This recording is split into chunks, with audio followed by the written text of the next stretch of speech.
নমস্কাৰ এই মুহূৰ্তত জনাইছোঁ অসমৰ প্ৰত্যেকগৰাকী জনসাধাৰণৰ বাবে কেইবাটাও গুৰুত্বপূৰ্ণ খবৰ। আজি হৈছে 29 ফেব্ৰুৱাৰী। আজিৰ দিনটোতে অসমৰ লগতে ভাৰতবৰ্ষৰ বিভিন্ন প্ৰান্তৰ পৰা কেইবাটাও গুৰুত্বপূৰ্ণ খবৰ যুগুত কৰা হৈছে। এই মুহূৰ্তত জনাইছোঁ আজিৰ প্ৰথমটো খবৰেই ৰাজ্যবাসীৰ বাবে এটা ডাঙৰ খবৰ। অচিৰেই বন্ধ হ'ব পাৰে ৰাজ্যৰ 3টা চৰকাৰী অফিচ। শীঘ্ৰেই বন্ধ হ'ব পাৰে এমপ্লয়মেণ্ট এক্সচেঞ্জ আৰু DTR অফিচ। ইংগিত দিলে মুখ্যমন্ত্ৰী ডক্টৰ হিমন্ত বিশ্ব শৰ্মাই। আৰু চৰকাৰত ইমান চাকৰিয়ালৰ দৰকাৰ নাই বুলি মুখ্যমন্ত্ৰী হিমন্ত বিশ্ব শৰ্মাই উল্লেখ কৰে। আৰু এতিয়া ৰাজ্যৰ 3টা কাৰ্যালয় বন্ধ কৰিব পৰা হৈছে। নিয়োগ বিনিময় কেন্দ্ৰ ডাইৰেক্টৰেট অফ IWT বন্ধ কৰিব পৰা হৈছে। আৰু অহা বছৰৰ পৰা জিলা পৰিবহণ বিষয়ৰ কাৰ্যালয়ো বন্ধ কৰিব পৰা হ'ব। আৰু এই অফিচবিলাকৰ কাম কাজ আজিকালি ডিজিটেল হৈছে। আৰু এতিয়াৰে পৰা ড্ৰাইভিং প্ৰশিক্ষণ কেন্দ্ৰই প্ৰদান কৰিব লাইচেঞ্চ। আৰু গতিকে DTR কোনো কামেই নাথাকিব। অফিচবিলাক বন্ধ হৈ যাব আৰু অচিৰেই বন্ধ হ'ব পাৰে ৰাজ্যৰ 3টা চৰকাৰী অফিচ। শীঘ্ৰেই বন্ধ হ'ব পাৰে এমপ্লয়মেণ্ট এক্সচেঞ্জ আৰু DTR অফিচ। এই মুহূৰ্তত জনাইছোঁ আজিৰ 2য় নম্বৰ খবৰটো যান বাহনৰ গৰাকীলৈ এক ডাঙৰ খবৰ। শীঘ্ৰেই সম্পূৰ্ণ কৰক আপোনাৰ বাহনৰ কৰ পৰিশোধৰ কাম। ৰাজ্যৰ পৰিবহণ বিভাগৰ তৰফৰ পৰা জাৰি কৰিছে বিশেষ আহ্বান। ব্যক্তিগত বা বাণিজ্যিক সকলো শ্ৰেণীৰ বাহনৰ গৰাকীলৈ জনালে শেষ সকিয়নি। মনত ৰাখক আপুনি 29 ফেব্ৰুৱাৰী আপোনাৰ বাবে শেষ সময়। আৰু আপোনাৰ বাবে আহি আছে অভিযান সাক্ষাৎ 3। আজিয়ে পৰীক্ষা কৰক আপোনাৰ যান বাহনৰ নথি পত্ৰ আৰু আপুনি ভৰিবলগীয়া হ'ব পাৰে বৃহৎ পৰিমাণৰ জৰিমনা। 1 মাৰ্চৰ পৰা ৰাজ্যত আৰম্ভ হ'ব অভিযান সাক্ষাৎ 3। আৰু 29 ফেব্ৰুৱাৰী যান বাহনৰ কৰ আদায়ৰ শেষ সীমা। অন্যথা জব্দ কৰা হ'ব আপোনাৰ কৰ অনাদায়ী বাহনখন। আৰু 1 মাৰ্চৰ পৰা কেৱল নৱীকৰণ বাহনহে চলিব পাৰিব ৰাজপথত। 29 ফেব্ৰুৱাৰীৰ ভিতৰত পৰিশোধ কৰক আপোনাৰ বাহনৰ কৰ। লগতে নৱীকৰণ কৰক ইঞ্চুৰেঞ্চ প্ৰদূষণ পাৰ্মিট সকলো। আৰু কেৱল নৱীকৰণ কৰা বাহনহে 1 মাৰ্চৰ পৰা চলাচলৰ বাবে বৈধ হ'ব ৰাজপথত। আৰু 29 ফেব্ৰুৱাৰীৰ ভিতৰত পৰিশোধ কৰক আপোনাৰ যান বাহনৰ কৰ। গতিকে নৱীকৰণ কৰক ইঞ্চুৰেঞ্চ প্ৰদূষণ পাৰ্মিট সকলো। আৰু কেৱল নৱীকৰণ কৰা বাহনহে 1 মাৰ্চৰ পৰা চলাচলৰ বাবে বৈধ হ'ব ৰাজ্যত। এই মুহূৰ্তত জনাইছোঁ আজিৰ 3য় নম্বৰ খবৰটো শিক্ষকসকলে আহিল নতুন নিৰ্দেশনা। 1 এপ্ৰিলৰ পৰা মানিব লাগিব এই নিয়মকেইটা। বাধ্যতামূলক হ'ব শিক্ষা সেতু পৰ্টেলৰ নিয়ম। আৰু বাধ্যতামূলকভাৱে শিক্ষক কৰ্মচাৰীয়ে দিব লাগিব উপস্থিতিৰ তথ্য। প্ৰতিজন শিক্ষাৰ্থীৰ উপস্থিতিৰ তথ্য দিয়াটো বাধ্যতামূলক কৰা হৈছে। আৰু PM পোষণ আঁচনিৰ সফল ৰূপায়ণৰ বাবে এই নিৰ্দেশনা জাৰি কৰা হৈছে। শিক্ষা সচিব নাৰায়ণ কৌৰে জাৰি কৰিছে এই জাননী। শিক্ষকসকললৈ আহি গ'ল নতুন নিৰ্দেশনা। আমি খবৰটো আকৌ জনাবলৈ যত্ন কৰিম যে 1 এপ্ৰিলৰ পৰা মানিব লাগিব আপুনি এই নিয়ম। বাধ্যতামূলক কৰা হ'ব শিক্ষা সেতু পৰ্টেলৰ নিয়ম। কেৱল গাঁৱে নহয়, এইবাৰ নগৰৰ মহিলাও পাব লাখপতি বাইদেউ আঁচনি। কেবিনেটত বৃহৎ ঘোষণা মুখ্যমন্ত্ৰী ডক্টৰ হিমন্ত বিশ্ব শৰ্মাৰ। আহক বিস্তৃত খবৰ জানি লওঁ। নগৰ অঞ্চলৰ লাখ লাখ মহিলালৈ হিমন্ত বিশ্ব শৰ্মা কেবিনেটৰ এক ডাঙৰ ঘোষণা। গাঁও অঞ্চলৰে নহয়, এইবাৰ নগৰৰ মহিলাও লাভ কৰিব লাখপতি বাইদেউৰ আঁচনি। আৰু শীঘ্ৰেই নগৰ অঞ্চলতো আৰম্ভ হ'ব মুখ্যমন্ত্ৰী উদ্যমিতা আঁচনি। মুখ্যমন্ত্ৰী উদ্যমিতা আঁচনি অভিযান নগৰীয়া নামেৰে আৰম্ভ হ'ব। আৰু গাঁও অঞ্চলত যিদৰে আছিল নগৰ অঞ্চলতে একে প্ৰক্ৰিয়াৰে আৰম্ভ হ'ব এই আঁচনিখন। আৰু 2 দিনৰ ভিতৰতে দিয়া হ'ব নগৰ অঞ্চলত আবেদন পত্ৰ। আৰু নগৰ অঞ্চলৰ প্ৰায় 3 লাখ মহিলাক দিয়া হ'ব এই আঁচনিৰ সুবিধা। আৰু এই 3 লাখ মহিলাক প্ৰথম অৱস্থাত দিয়া হ'ব 10,000কৈ টকা, ঠিক গাঁৱৰ দৰেই। আৰু দ্বিতীয় কিস্তিত দিয়া হ'ব 25,000কৈ টকা। এই টকাৰ 12,500 টকা উভতাই দিব নালাগে হিতাধিকাৰীয়ে।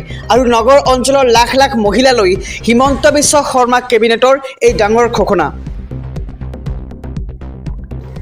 আগন্তুক 1 মাৰ্চৰ পৰা সলনি হ'ব পাৰে নিয়ম। ৰন্ধন গেছৰ কোন জিলাত কিমান দাম, আহক সবিশেষ জানি লওঁ। কোন জিলাত ৰন্ধন গেছৰ কিমান দাম হ্ৰাস পোৱাৰ পিছত প্ৰকাশ পালে নতুন তালিকা।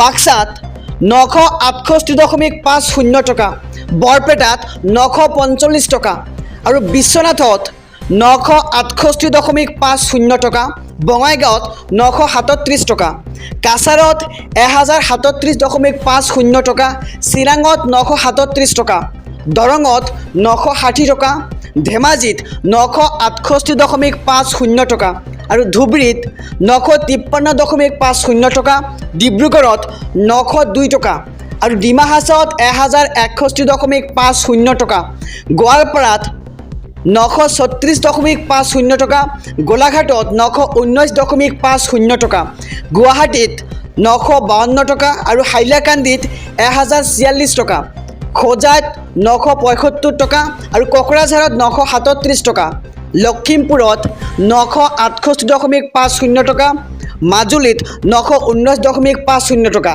মৰিগাঁৱত 962.50 টকা, নগাঁৱত 975 টকা আৰু নলবাৰীত 960.50 টকা, দক্ষিণ শালমাৰাত 953.50 টকা, শিৱসাগৰত 910.50 টকা। মুখ্যমন্ত্ৰী ডক্টৰ হিমন্ত বিশ্ব শৰ্মাৰ 5টা বৃহৎ ঘোষণা। ৰাজ্যৰ লাখ লাখ মহিলা ছাত্ৰীসকলৰ বাবে বৃহৎ ঘোষণা মুখ্যমন্ত্ৰীৰ। 3 লাখ মহিলাই লাভ কৰিব অৰুণোদয় আঁচনিৰ ধন। ৰেচন কাৰ্ড থাকিলেই লাভ কৰিব অৰুণোদয় আঁচনিৰ ধন। ৰেচন আৰু অৰুণোদয় লাভ কৰা লোকে পাব আন এক বিশেষ সুবিধা। প্ৰধানমন্ত্ৰী সুৰক্ষা যোজনাৰ অধীনত লাভ কৰিব স্বাস্থ্য বীমা। দুৰ্ঘটনা, মৃত্যু, বেমাৰ হ'লে লাভ কৰিব 2 লাখ টকাৰ এক আৰ্থিক অনুদান। আয়ুষ্মান কাৰ্ডৰ উপৰিও লাভ কৰিব অতিৰিক্ত 2 লাখ টকা আৰু স্বাস্থ্যৰ নামত মুঠ 7 লাখ টকা প্ৰদান কৰিব চৰকাৰে। আৰু প্ৰধানমন্ত্ৰী সুৰক্ষা যোজনাৰ অধীনত লাভ কৰিব স্বাস্থ্য বীমা। ইয়াৰ লগতে ৰাজ্যৰ ছাত্ৰীসকলৰ বাবেও বৃহৎ ঘোষণা কৰিছে মুখ্যমন্ত্ৰী ডক্টৰ হিমন্ত বিশ্ব শৰ্মাই। 10 লাখ ছাত্ৰীয়ে লাভ কৰিব 10,000, 15,000 আৰু 12,500 টকা। মেট্ৰিক উত্তীৰ্ণ ছাত্ৰীয়ে লাভ কৰিব 10,000 টকা। হায়াৰ ছেকেণ্ডাৰী উত্তীৰ্ণ ছাত্ৰীয়ে লাভ কৰিব 12,500 টকা। লগতে বিশ্ববিদ্যালয়ত অধ্যয়ন কৰা ছাত্ৰীয়ে লাভ কৰিব 15,000 টকা। আৰু ইয়াৰ লগতে আৰু বৃহৎ ঘোষণা কৰা হৈছে যে লাখপতি বাইদেউ আঁচনিক লৈও বৃহৎ ঘোষণা মুখ্যমন্ত্ৰীগৰাকীৰ। আবেদন প্ৰক্ৰিয়াত যদি অসুবিধা হৈছে তেন্তে আপুনি সখীৰ সহায় লওক বুলিও ঘোষণা কৰা হৈছে। আৰু লাখপতি বাইদেউৰ ফৰ্মখন শুদ্ধকৈ আপুনি পূৰণ কৰিব লাগিব। ইয়াৰ লগতে সুদখৰক লৈও মুখ্যমন্ত্ৰীয়ে কৰিছে এক ডাঙৰ ঘোষণা। অসমত সুদখৰ আৰু নাথাকে, পুলিচে লৈ যাব সকলো সুদখৰক। এতিয়ালৈ 200টা সুদখৰক পুলিচে লৈ আহিলে আৰু আপোনাৰ অঞ্চলত যদি সুদখৰ আছে তেন্তে আপুনি এতিয়াই পুলিচক খবৰ দিয়ক। সুদখৰক লৈ এবাৰ পুনৰ কঠোৰ নিৰ্দেশ মুখ্যমন্ত্ৰীগৰাকীৰ। আৰু আমি সবিশেষ জনাইছোঁ যে কি 5টা ঘোষণা কৰিছে মুখ্যমন্ত্ৰী ডক্টৰ হিমন্ত বিশ্ব শৰ্মাই। 1 জুলাইৰ পৰা দেশত 3খন নতুন আইন। কি থাকিব নতুন আইনত, আহক সবিশেষ জানি লওঁ। দেশত আহি গ'ল 3খন নতুন কঠোৰ ফৌজদাৰী আইন আৰু 1 জুলাইৰ পৰা বলবৎ হ'ব এই আইন 3খন। দেশত অন্ত পৰিব IPC আৰু CRPC। প্ৰযোজ্য হ'ব ন্যায় সংহিতা, নাগৰিক সুৰক্ষা সংহিতা আৰু সাক্ষ্য আইন। নতুন আইন অনুসৰি গণহত্যাত জড়িত অপৰাধীক দিয়া হ'ব ফাঁচী আৰু কিশোৰী ধৰ্ষণত জড়িত অপৰাধীক যাৱজ্জীৱন কাৰাদণ্ড দিয়া হ'ব আৰু দলবদ্ধ ধৰ্ষণত থাকিব মৃত্যুদণ্ডৰ শাস্তি। আৰু আৰক্ষীয়ে দিব লাগিব গ্ৰেপ্তাৰ কৰাৰ তথ্য আৰু গ্ৰেপ্তাৰ কৰিলে পৰিয়ালক তথ্য দিব লাগিব আৰক্ষীয়ে। সন্ত্ৰাসবাদক লৈও দেশত বলবৎ হ'ব কঠোৰ আইন আৰু মানৱ অধিকাৰৰ নামত সন্ত্ৰাসবাদীক দিব নোৱাৰিব নিৰাপত্তা। আৰু নতুন আইন মৰ্মে ৰাজদ্ৰোহৰ পৰিৱৰ্তে থাকিব দেশদ্ৰোহ আইন আৰু প্ৰযোজ্য নহ'ব হিট এণ্ড ৰাণত আৰোপ কৰা শাস্তি। আৰু সাময়িকভাৱে কেন্দ্ৰীয় চৰকাৰে স্থগিত ৰাখিলে 106 নম্বৰ ধাৰাটো। এমপ্লয়মেণ্ট এক্সচেঞ্জত পুনৰ পঞ্জীয়ন নকৰাসকলৰ বাবে এক ডাঙৰ খবৰ। তৃতীয় চতুৰ্থ বৰ্গৰ চাকৰিৰ আবেদন কৰা সকলৰ বাবেও জৰুৰী খবৰ আহি পৰিছে। আপুনি পুনৰ পঞ্জীয়ন কৰিব পৰা নাই যদিও কোনো চিন্তাৰ প্ৰয়োজন নাই। 29 ফেব্ৰুৱাৰীৰ পিছতো কৰিব পাৰিব এমপ্লয়মেণ্ট এক্সচেঞ্জৰ পুনৰ পঞ্জীয়ন। 29 ফেব্ৰুৱাৰীৰ পিছতো বাহাল থাকিব এমপ্লয়মেণ্ট এক্সচেঞ্জৰ পুনৰ পঞ্জীয়ন আৰু চৰকাৰে দিয়াৰ দৰেই নতুন নিয়মেৰে কৰিব পাৰিব পুনৰ পঞ্জীয়ন।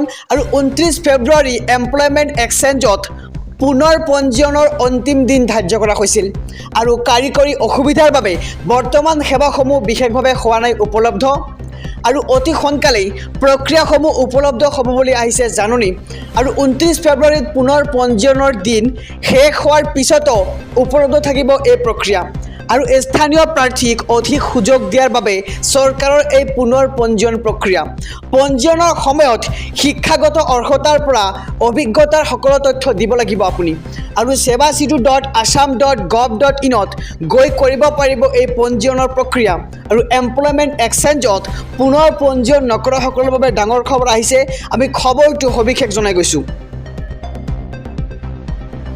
অৰুণোদয় লাভ নকৰা সকলৰ বাবে মুখ্যমন্ত্ৰীৰ ডাঙৰ ঘোষণা ৰেচন কাৰ্ড থাকিলে লাভ কৰিব অৰুণোদয় আঁচনিৰ ধন আৰু অন্ত পৰিব অৰুণোদয় নোপোৱাৰ সমস্যা ৰেচন কাৰ্ড থকা সকলোকে অৰুণোদয় দিব ৰাজ্য চৰকাৰে আৰু ৰেচন কাৰ্ডৰ পৰা লাভ কৰিব বীমা শীঘ্ৰেই 3 লাখ মহিলাক দিয়া হ'ব অৰুণোদয় আঁচনিৰ ধন আৰু ৰেচন কাৰ্ডৰ প্ৰতিগৰাকী হিতাধিকাৰীয়ে লাভ কৰিব অৰুণোদয়ৰ ধন আৰু মাজুলীত ডাঙৰ ঘোষণা কৰে মুখ্যমন্ত্ৰী ডক্টৰ হিমন্ত বিশ্ব শৰ্মাই আৰু অৰুণোদয় লাভ নকৰা সকলৰ বাবে মুখ্যমন্ত্ৰীৰ এই ডাঙৰ ঘোষণা